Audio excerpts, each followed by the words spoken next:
यह कहानी है एक ऐसी लड़की की जिससे एक बॉक्सर से प्यार हो जाता है, लेकिन मूवी में ट्विस्ट तब आता है जब उस लड़की को पता चलता है कि वह जिससे प्यार करती है वह उसी की वजह से अंधी हुई है। तो दोस्तों इस मूवी में आपको लव, रोमांस, पश्चाताप एंड किस्मत सारा कुछ एक साथ देखने को मिलेगा। हेलो दोस्तों, आज हम एक्सप्लेन करने वाले हैं 2015 में रिलीज हुई जबरदस्त रोमांटिक मूवी ऑलवेज। मूवी की शुरुआत में हम जियांग नाम के एक लड़के को देखते हैं जो कि पानी की डिलीवरी कर रहा था। दिन भर काम करने के बाद वह एक कार पार्किंग ऑफिस पहुंचता है जहां उसे एक बूढ़ा आदमी मिलता है जो कि पहले उस जगह पर काम किया करता था, लेकिन अब उसे दूसरे शहर जाना था, जिस वजह से जियांग उस बूढ़े आदमी के ऑफिस में काम करने लगता है। एक दिन ऑफिस में बैठकर जियांग काम कर रहा था, तभी उसके पास एक लड़की आती है जो कि उसके हाथों में बहुत सारे फ्रूट्स एंड खाना देती है, जिसे देखकर जियांग एकदम से हैरान हो जाता है और उससे कहता है कि तुम कौन हो। यह सुनकर वह लड़की भी हैरान हो जाती है और उससे कहती है कि तुम कौन हो। फिर वह लड़की बताती है कि यहाँ पर मेरे दादाजी काम करते हैं और मैं यहाँ अक्सर उनके साथ अपनी पसंदीदा टीवी प्रोग्राम को सुनती हूँ। जियांग को उसके देखने के नजरिए से उसे पता चल जाता है कि यह लड़की अंधी है। जहाँ उसे पता चलता है कि उस लड़की का नाम जैन है। जैन अपने दादा को उस ऑफिस में ना पाकर निराश होकर बाहर चली जाती है, लेकिन तभी बाहर तेजी से बारिश होने लगता है। यह देख जियांग उसे ऑफिस में चलकर बैठने के लिए बोलता है, जिसके बाद जैन अपने इंटरेस्टिंग शो को सुनने लगती है और उस पूरे शो के दौरान जियांग जैन को ही बस देखता रहता है क्योंकि वह बहुत ही मासूम दिख रही थी। और जाते समय जैन जियांग को कुछ खाना देकर जाती है। जब जियांग उस खाना को खाता है तो उसे काफी अच्छा महसूस होता है क्योंकि उसे उस खाने में अपनापन सा लग रहा था। एक दिन हम जैन को उसके ऑफिस में देखते हैं जहाँ हमें पता चलता है कि वह एक कॉल सेंटर में काम करती है, लेकिन तभी उसके पास उसका बॉस आता है जो कि एक अच्छा आदमी नहीं था। वो जैन के अंधेपन का फायदा उठाते हुए उससे बुरी तरह से टच करने लगता है। वहीं दूसरी तरफ हम जियांग को देखते हैं जो कि बॉक्सिंग क्लब में गया होता है, जहाँ पर जियांग क्लब ऑफिसर से माफी मांग रहा होता है क्योंकि वह अपनी पिछली गलती की वजह से वहाँ से चला गया था। लेकिन जहाँ हमें पता चलता है कि जियांग पहले एक बहुत बड़ा बॉक्सर था, लेकिन क्लब का मैनेजर उसे माफ नहीं करता क्योंकि जियांग की वजह से उससे बहुत बड़ा लॉस हो गया था। और जब जियांग उस क्लब से लौटने लगता है तब उसका दोस्त वहाँ के सभी बॉक्सर से उसका परिचय कराता है और कहता है कि जियांग एक समय में बहुत बड़ा बॉक्सर था जिससे कोई भी नहीं हरा पाता था। लेकिन तभी वहाँ खड़ा एक बॉक्सर जो कि इस टाइम का चैंपियन था, वह जियांग से कहता है लड़ने के लिए, बट जियांग इस समय लड़ने के लिए तैयार नहीं था और वो उन्हें सॉरी बोलकर वहाँ से चला जाता है। एक दिन जियांग अपने पार्किंग ऑफिस में बैठा होता है जहाँ फिर से जैन अपने पसंदीदा शो को देखने के लिए उसके ऑफिस में आती है। जैन को प्रोग्राम अच्छे से समझ में आए इसलिए जियांग उसे प्रोग्राम के सारे कैरेक्टर को अच्छे से समझाने लगता है, जिससे जैन और ज्यादा खुश होती है। और लौटते समय जियांग उसका टिफिन बॉक्स उसे वापस लौटाता है जहाँ जैन उससे हाथ मिलाती है। उसका हाथ काफी हार्ड होता है। तब जैन उससे कहती है कि तुम क्या करते हो, लेकिन जियांग उससे कोई भी जवाब नहीं दे पाता, जिसके बाद जैन वहाँ से चली जाती है। फिर अगले दिन जियांग अपने ऑफिस में बैठकर जैन का इंतजार करता है क्योंकि हर दिन जैन उसके पास उस टीवी प्रोग्राम को देखने के लिए आती थी और इसी वजह से जियांग जैन को पसंद करने लगा था। और एक दिन जैन टीवी प्रोग्राम देखकर घर जाने लगती है, लेकिन तभी एक गाड़ी वाला उसके पास आकर जोर से हॉर्न बजा देता है, जिससे घबराकर जैन वहीं नीचे गिर जाती है। उससे कांच से रखी हुई रैक टकरा जाती है, जिससे काफी सारा कांच नीचे गिर जाता है और वह कांच पर चढ़ने ही वाली होती है कि तभी जियांग वहाँ आता है और उसे संभाल लेता है। अब हम देखते हैं कि गिरने की वजह से जैन के पैर में मोच आ जाता है, जिसके बाद जियांग उसका इलाज करवाने के बाद उसे घर छोड़ने जाता है क्योंकि पैर में चोट लगने के कारण जैन अच्छे से चल नहीं पा रहे थे। इसीलिए वो उसे अपने पीठ पर बिठाकर कई सीढ़ियों को चढ़ते हुए उसे घर पर छोड़ता है और उसे जब छोड़कर अपने घर लौटने लगता है तो जैन उसे एक टिकट देती है और कहती है तुम अपने दोस्तों के साथ इस पार्टी में जा सकते हो। तब जियांग कहता है मेरा इस दुनिया में कोई भी दोस्त नहीं है। फिर जैन कहती है तब तो ठीक है, हम दोनों एक साथ चलेंगे। यह सुनकर जियांग बहुत खुश होता है और खुशी खुशी वहाँ से चला जाता है क्योंकि अब उसे जैन के लिए अपनापन दिख रहा था। अब पार्टी के लिए जैन पार्लर जाती है और एक नए लुक के साथ जैन तैयार होती है, जिसके बाद वो दोनों पार्टी में जाते हैं जहाँ वे दोनों एक साथ पार्टी में खूब एंजॉय करते हैं। फिर वो दोनों एक रेस्टोरेंट में जाते हैं जहाँ जैन जियांग से उसकी पर्सनल लाइफ के बारे में पूछने लगती है। यह सुनकर जियांग को काफी बुरा लगता है क्योंकि वह उससे अपनी पर्सनल लाइफ शेयर नहीं करना चाहता, जिसके बाद वह उससे कहता है कि तुम सिर्फ अपने काम से काम रखो और मेरी जिंदगी में घुसने की कोशिश मत करो। यह सुनकर जैन सैड हो जाती है और फिर वहाँ से चली जाती है। और जब दोनों घर पहुँचते हैं तब जैन जियांग से सॉरी बोलती है और कहती है कि मैंने तुम्हें बेवजह ही परेशान कर दिया, जिसके बाद जियांग अपने घर चला जाता है और फिर वह उसी बॉक्सिंग क्लब में जाता है जहाँ वह पहले जाया करता था। फिर वह अपने बॉक्सिंग कोच से मिलता है, उससे कहता है कि अच्छा यह बताओ कि तुम इतने सालों तक आखिर थे कहाँ। लेकिन जियांग उसका उत्तर नहीं देता और वह चुपचाप बैठा होता है, जिसके बाद जियांग कोच कहता है कि अगर तुम मुझे कुछ भी नहीं बताओगे तो मैं यहाँ से जा रहा हूँ। तब जियांग उससे कहता है कि मैंने बॉक्सिंग छोड़ने के बाद लोगों से वसूली का काम स्टार्ट कर दिया था, लेकिन एक दिन मुझसे गलती से एक हादसा हो गया था जिस वजह से मुझे पुलिस ने कई सालों तक जेल में रखा। इसी वजह से मैं अब तक नहीं दिख रहा था और साथ ही कहता है कि अब मैं पहले वाली जिंदगी नहीं जीना चाहता, अब मैं एक अच्छी जिंदगी जीना चाहता हूँ। फिर हम दूसरी तरफ देखते हैं जहाँ जैन काम करने के बाद अपने घर आती है, जहाँ उसका बॉस उसके घर पर पहले से ही होता है, जो कि काफी दिनों से उसके ऊपर बुरी नजर डाले हुआ था, जो कि चाय पीने के बहाने से जैन के घर के अंदर चला आता है और उसके साथ जबरदस्ती करने लगता है।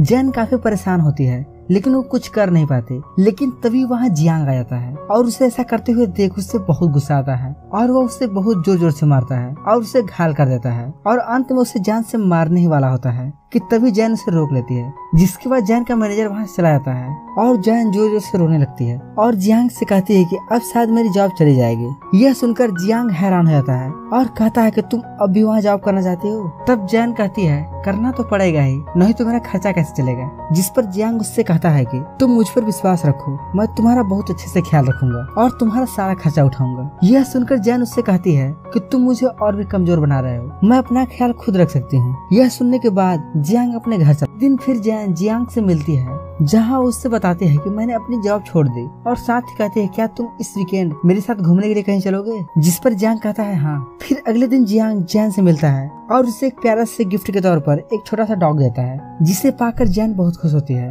और फिर जियांग उसे एक नदी के पास ले जाता है, जहाँ वो दोनों साथ बैठते हैं और हम देखते हैं कि वे दोनों इस दुनिया में एकदम अकेले थे, जिन्हें अब एक दूसरे का सहारा मिल गया है और साथ ही अंदर वे दोनों एक दूसरे को पसंद भी करने लगते हैं। जिसके बाद जियांग अपने बॉक्सिंग कोच के पास आता है और बॉक्सिंग करने के लिए कहता है, क्योंकि उसे जीने का एक नया वजह मिल गया था और वह जैन के लिए कुछ करना चाहता है। फिर से बॉक्सिंग स्टार्ट कर देता है और दिन रात कड़ी मेहनत करता है। जिसके बाद वह फिर से पहले वाला ही बॉक्सिंग चैंपियन की तरह खेलने लगता है, जिसे हरा पाना काफी मुश्किल होता है। वहीं दूसरी तरफ हम जैन को देखते हैं, जो कि हर दिन जियांग के घर आने का इंतजार करती रहती है। वहीं एक दिन जैन जियांग के चेहरे को छूकर देखती है कि असल में वह दिखता कैसा होगा। जिसके बाद दोनों एक दूसरे को पहली बार किस करते हैं। अब इन दोनों की लाइफ बहुत अच्छी से चल रही होती है, वे दोनों हमेशा साथ में ही रहते हैं और काफी खुश भी रहते हैं। जियांग बॉक्सिंग करते समय इस बात का पूरा ध्यान रखता है कि उसके चेहरे पर ज्यादा चोट ना लगे, क्योंकि अगर घर पर जैनी उसके चेहरे को छुएगी तो उसे बहुत दुख होगा। अब घर आने पर जैनी उसके चेहरे को छूकर भी देखती है, लेकिन उसके चेहरे पर चोट ना होने के कारण वह खुश हो जाती है। इसके बाद दोनों कहीं घूमने के लिए जाते हैं, जहाँ जैन अपने माता पिता की फोटो दिखाती है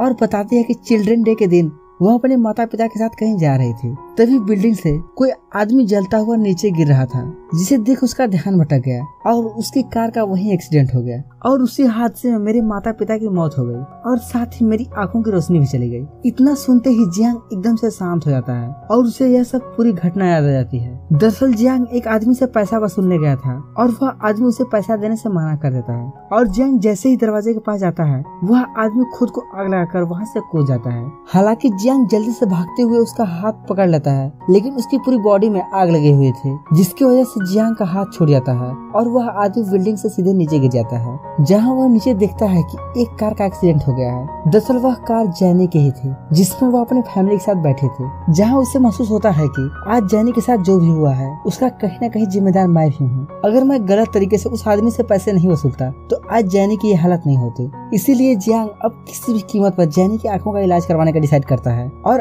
अगले ही दिन उसे हॉस्पिटल ले आता है, जहां डॉक्टर बताता है कि उसकी आंखें ठीक हो सकती हैं, लेकिन इस इलाज में लगभग $30,000 का खर्चा आएगा। यह सुनने के बाद जियांग एक बॉक्सर के पास जाता है, जिसका नाम जॉनी होता है, जिसके पास बहुत पैसा होता है। इसीलिए वह उससे कहता है कि मैं तुम्हारी मदद कर सकता हूँ। इसके बाद वह उसे एक आदमी से मिलाता है, जो उसे $30,000 देते हुए कहता है कि तुम्हें एक बॉक्सिंग करनी है, जिसके लिए तुम्हें थाईलैंड जाना होगा, लेकिन अगर तुम्हें वहाँ की पुलिस पकड़ लेती है तो तुम्हें कोई भी नहीं पहचान पाएगा। दरअसल यह एक इलीगल फाइट है, इसीलिए तुम्हें अपनी पहचान को छुपा कर जाना होगा। और दूसरी तरफ हम देखते हैं कि जियांग अगले ही दिन जैनी को हॉस्पिटल में एडमिट करवा देता है, क्योंकि उसकी आंखों का ऑपरेशन होना था। तब जैन उससे कहती है कि मैं सबसे पहले तुम्हें ही देखना चाहती हूँ। इधर जैन तो काफी खुश होती है, लेकिन जियांग काफी उदास होता है कि वह आज के बाद जैन से मिल भी पाएगा या नहीं। इसके बाद जियांग जॉनी के साथ बॉक्सिंग के लिए निकल जाता है। लड़ाई से पहले जॉनी जियांग से बताता है इस फाइट का कोई रूल नहीं है। एक बार स्टार्ट होने पर यह फाइट तभी रुकता है जब दोनों फाइटर में से एक फाइटर जान से मारा जाता है। और आज तुम्हारी जिस फाइटर से लड़ाई होने वाली है वह फाइटर बहुत खतरनाक है और वह अभी तक किसी से भी नहीं हारा। अब आगे उन दोनों की फाइट शुरू होती है। वह दूसरा फाइटर काफी खतरनाक होता है, इसीलिए वह शुरू में जियांग को काफी बुरी तरह से मारता है, लेकिन जियांग को जैसे ही जैनी की याद आती है वह उस फाइटर को मार कर हरा देता है। यह सब देखकर जॉनी काफी हैरान हो जाता है क्योंकि उसने अपने सारे पैसे जियांग को हारने पर लगाए थे, लेकिन जियांग जीत चुका था, इसीलिए जॉनी के सारे पैसे डूब चुके थे। दूसरी तरफ जेनी की आंखें भी अब ठीक हो चुकी थी, उसे अब सब कुछ दिखाई देने लगता है। वहीं दूसरी तरफ अपनी जीत का सारा पैसा लेकर अपने देश वापस आ जाता है और वह सबसे पहले हॉस्पिटल फोन करता है, जहां उसे बताया जाता है कि अब जेनी की आंखें पूरी तरह से ठीक हो चुकी हैं। यह सुनकर जियांग काफी खुश होता है और जल्दी से जेनी से मिलने के लिए जाने लगता है, लेकिन तभी एक कार उसे जोरदार टक्कर मार देती है, जिसमें से कुछ लोग उतरकर उसके पैसे के छीनने लगते हैं और उसकी पीठ पर चाकू से वार करने लगते हैं। और तभी वहाँ एक कार आ जाती है, जिसे अपनी तरफ आता देख वे लोग उसे उसी हालत में छोड़कर वहाँ से भाग जाते हैं। दरअसल इन सब के पीछे जॉनी का ही हाथ होता है। वहीं दूसरी तरफ हम जेनी को देखते हैं, जो कि जियांग का बेसब्री से इंतजार कर रही होती है, लेकिन जियांग का कहीं भी कुछ भी नहीं पता चलता कि कहाँ चला गया। अब जेनी पूरी तरह से अकेली हो गई थी और वह जियांग को बहुत मिस करती है और उसकी यादों में हमेशा खोई हुई रहती है और उसे याद करके एक स्कल्पचर बनाने की कोशिश करती है। अब जेनी का यही काम है, वह खुद को खुश रखने के लिए मिट्टी की सुंदर सुंदर चीजों को बनाती है और साथ ही दूसरों को खुश रखने के लिए हॉस्पिटल जाती है, जहाँ वह मरीजों का मसाज करती है। एक दिन जेनी एक बूढ़े आदमी को मसाज देने के लिए उसके रूम में जाती है, जहाँ उसी रूम में एक बेड पर एक आदमी लेटा होता है और वह जेनी को मसाज करते हुए देखता है और वह उससे पहचान लेता है। वह लेटा हुआ आदमी कोई और नहीं बल्कि जियांग ही होता है। दरअसल उस एक्सीडेंट के बाद जियांग पूरी तरह से पैरालाइज्ड हो गया था, वह चल फिर नहीं सकता था, वह केवल अपनी गर्दन हिला सकता था। वह जेनी को देखता है लेकिन उसे कुछ भी नहीं बताता। जेनी उसके पास आती है और उसका भी मसाज करती है। मसाज करते वक्त उसे महसूस होता है कि यह तो जियांग ही है, लेकिन जब वह उसका नाम देखती है तो वहाँ कुछ और ही लिखा था, क्योंकि जियांग थाईलैंड जाने से पहले अपनी पहचान को बदल दिया था। इसके बाद जेनी वहाँ से जाने लगती है और उसे जाते हुए देख जियांग रोने लगता है। अब धीरे धीरे जियांग ठीक हो जाता है और एक दिन जब जियांग मार्केट में होता है तो वहीं जेनी भी होती है, जहाँ जेनी के डाक को महसूस होता है कि जियांग कहीं आसपास ही है और वह दौड़ते हुए जियांग के पास आता है और उससे प्यार करने लगता है। जहाँ भागते हुए जेनी भी उसके पास आती है और उसे सॉरी बोलती है और उससे कहती है आप ठीक तो है ना, लेकिन जियांग उससे बिना कुछ बोले वहाँ से जाने लगता है। फिर जैन डॉग के साथ शॉप पर जाती है। वह डॉग के बर्ताव से काफी हैरान थे। तभी जेनी को एहसास होता है कि वह आदमी कोई और नहीं